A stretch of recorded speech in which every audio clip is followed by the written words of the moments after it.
கேரளாவில் கிளைகளை வெட்ட மரத்தில் ஏறிய நபர் மரத்தில் சிக்கி உயிரிழந்ததை அடுத்து தீயணைப்புத் துறையினர் மீட்டனர். கேரள மாநிலம் பாலக்காடு மாவட்டம் மங்களம் டேம் அருகே தனியார் தோட்டத்தில் மரக்கிளைகளை வெட்டுவதற்காக மரம் ஏறும் தொழிலாளி சிவன் வரவழைக்கப்பட்டார்.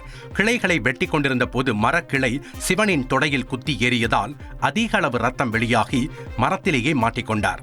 சம்பவம் அறிந்து வந்த தீயணைப்புத் துறையினர் மரத்தில் தொங்கிக் கொண்டிருந்த சிவனை மீட்டு மருத்துவமனையில் அனுமதித்தனர். சிவன் ஏற்கனவே உயிரிழந்து விட்டதாக மருத்துவர்கள் தெரிவித்தனர். இச்சம்பவம் அப்பகுதியில் பெரும் சோகத்தை ஏற்படுத்தியுள்ளது.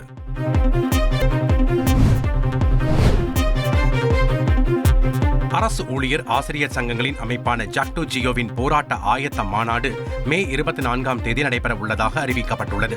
அன்றைய தினம் அனைத்து மாவட்ட தலைநகரங்களில் ஒன்று கூடி போராட்ட ஆயத்த மாநாட்டை நடத்த திட்டமிட்டுள்ளனர். தங்களது கோரிக்கை மீது அரசு எவ்வித நடவடிக்கையும் எடுக்காவிட்டால் அடுத்த கட்ட போராட்டங்களை முன்னெடுப்பது குறித்து ஜாக்டோ ஜியோ அமைப்பினர் ஆலோசிக்க. என்னங்க, இனி வீட்டு வேலையில கொஞ்சம் அதிக ஒத்தாசையா இருக்கணும். வேலை கிடைச்சதா? வேலையா? நான் பாஸ் ஆகணும்னு நினைக்கிறேன். எப்படி? பாஸ் வாலா. Boss wala. Be the boss. உள்ளனர்.